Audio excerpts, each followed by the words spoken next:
The Lion, the Witch, and the Wardrobe, written by C.S. Lewis. The Chronicles of Narnia. Open the door and enter a new world. Narnia, the land beyond the wardrobe door, a secret place frozen in eternal winter, a magical country waiting to be set free. Lucy is the first to find the secret of the wardrobe in the professor's mysterious old house. At first, her brothers and sisters don't believe her when she tells them of her visit to the land of Narnia. But soon Edmund, then Peter and Susan, step through the wardrobe themselves. In Narnia, they find a country buried under the evil enchantment of the White Witch. When they meet the great lion, Aslan, they realize they've been called to a great adventure and bravely join the battle to free Narnia from the witch's sinister spell. The Chronicles of Narnia by C.S. Lewis, Book 2, The Lion, the Witch, and the Wardrobe, illustrated in color by Pauline Baynes. Narrated by Allison Davidson. Chapter 2, What Lucy Found There. "Good evening," said Lucy.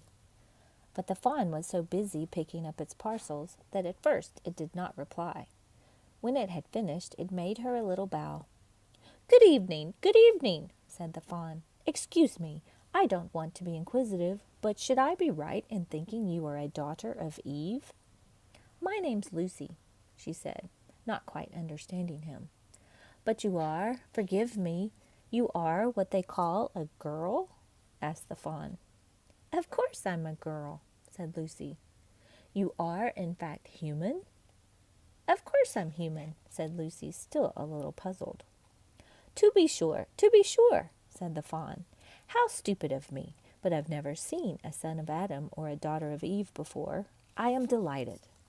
That is to say," and then it stopped as if it had been going to say something it had not intended but had remembered in time.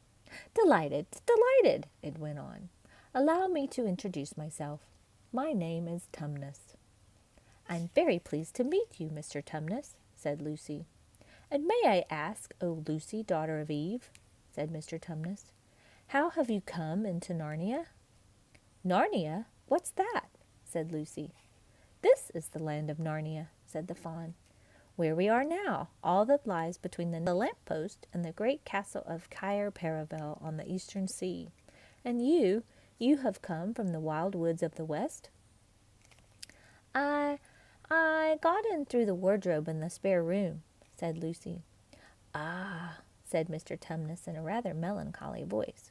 "If only I had worked harder at geography when I was a little fawn, I should no doubt know all about these strange countries. It is too late now." "But they aren't countries at all," said Lucy, almost laughing. "It's only just back there. At least, I'm not sure. It is somewhere there." "Meanwhile," said Mr. Tumnus, "it is winter in Narnia, and has been for ever so long, and we both shall catch cold if we stand here talking in the snow. Daughter of Eve from the far land of Spare where eternal summer reigns around the bright city of Wardrobe, how could it be if you came and had tea with me?" "Thank you very much, Mr. Tumnus," said Lucy, "but I was wondering whether I ought to be getting back." "It's only just around the corner," said the fawn, "and there'll be a roaring fire, and toast, and sardines, and cake." "Well, it's very kind of you," said Lucy, "but I shan't be able to stay long." "If you will take my arm, daughter of Eve," said Mr. Tumnus, "I shall be able to hold the umbrella over both of us. That's the way. Now, off we go."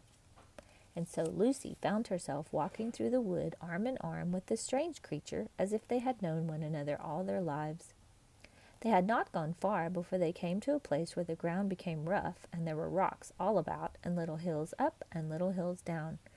At the bottom of one small valley, Mr. Tumnus turned suddenly aside as if he were going to walk straight into an unusually large rock. But at the last moment, Lucy found he was leading her into the entrance of a cave.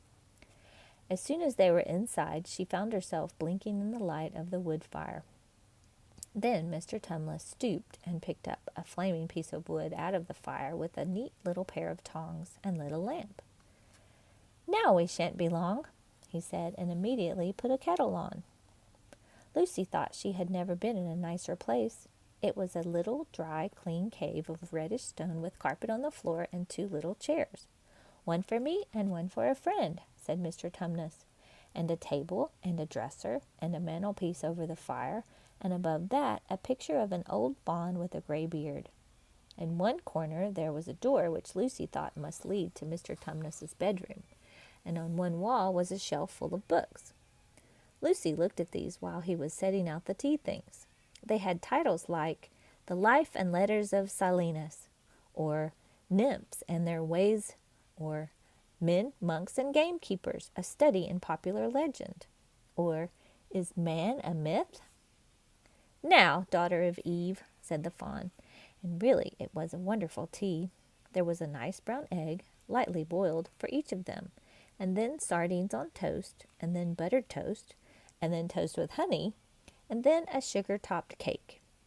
And when Lucy was tired of eating, the faun began to talk. He had wonderful tales to tell about life in the forest. He told about the midnight dances and how the nymphs who lived in the wells and the dryads who lived in the trees came out to dance with the fauns. About long hunting parties after the milk-white stag who would give you wishes if you caught him. About feasting and treasure-seeking with the wild red dwarfs in deep mines and caverns far beneath the forest floor. And then about summer when the woods were green and old Silenus on his fat donkey would come to visit them. And sometimes Bacchus himself, and then the streams would run with wine instead of water, and the whole forest would give itself up to jollification for weeks on end. "Not that it isn't always winter now," he added gloomily. Then, to cheer himself up, he took out from its case on the dresser a strange little flute that looked as if it were made of straw and began to play. And the tune he played made Lucy want to cry and laugh and dance and go to sleep all at the same time. It must have been hours later when she shook herself and said, "Oh, Mr. Tumnus, I'm so sorry to stop you, and I do love that tune, but really I must go home. I only meant to stay for a few minutes." "It's no good now, you know," said the faun, laying down his flute and shaking its head at her very sorrowfully. "No good?" said Lucy, jumping up and feeling rather frightened. "What do you mean? I've got to go home at once. The others will be wondering what's happened to me." But a moment later she said, "Mr. Tumnus, whatever is the matter?" For the fawn's brown eyes had filled with tears, and then the tears began trickling down its cheeks, and soon they were running off the end of its nose. And at last it covered its face with its hands and began to howl. "Mr. Tumnus! Mr. Tumnus!" said Lucy in great distress. Don't! What is the matter? Aren't you well? Dear Mr. Tumnus, do tell me what is wrong." But the fawn continued sobbing, as if its heart would break. And even when Lucy went over and put her arms around him and lent him her handkerchief, he did not stop. He merely took the handkerchief and kept on using it, wringing it out with both hands whenever it got too wet to be any more use, so that presently Lucy was standing as in a damp patch.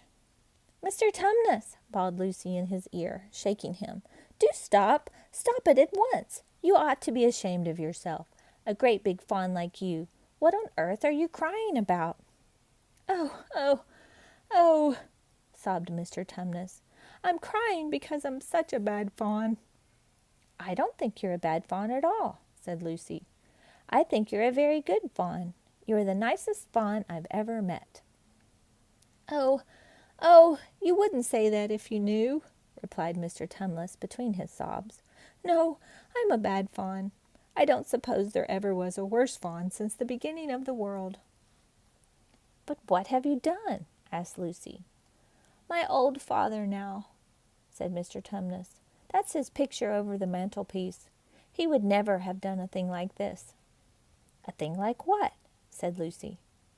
"Like what I've done," said the fawn. "Taken service under the White Witch. That's what I am. I'm in the pay of the White Witch." "The White Witch? Who is she?"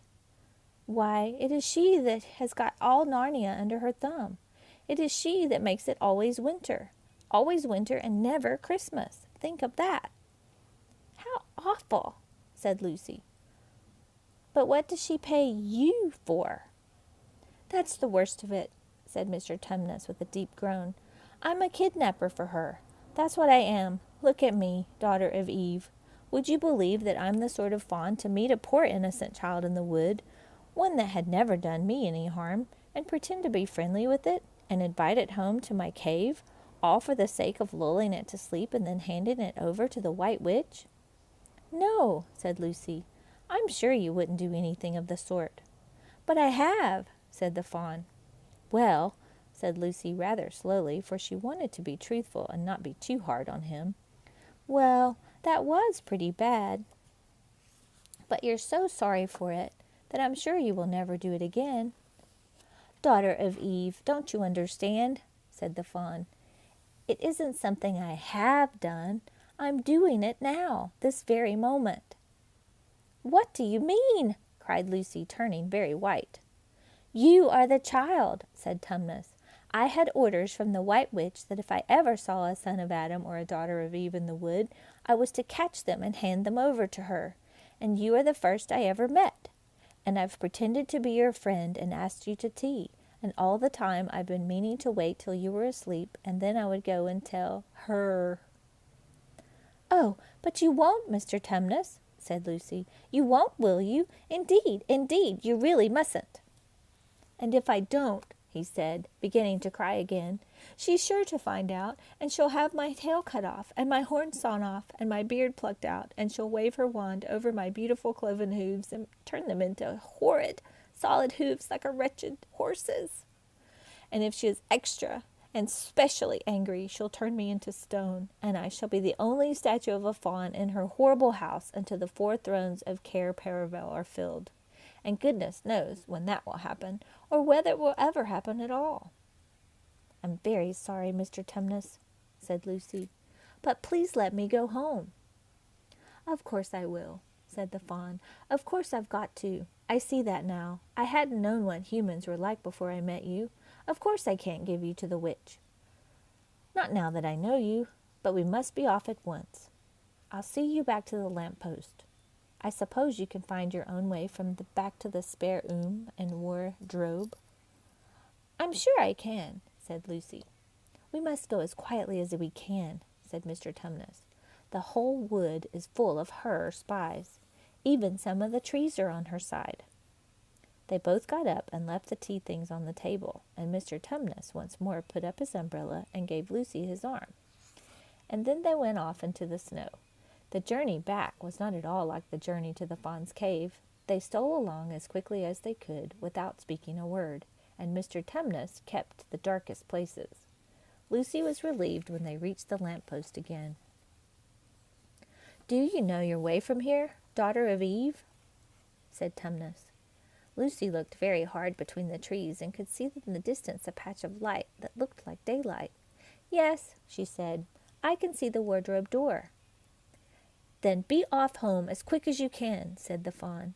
"And can you ever forgive me for what I meant to do?" "Why, of course I can," said Lucy, shaking him heartily by the hand.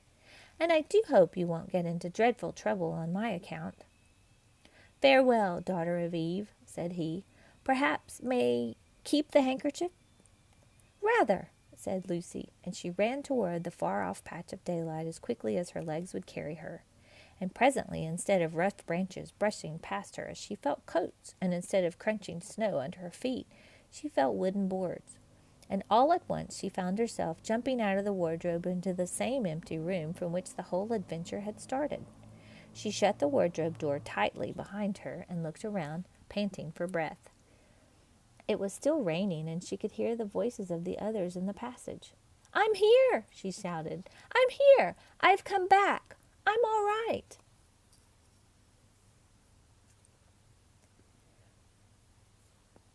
Join us for Chapter 3, Edmund and the Wardrobe.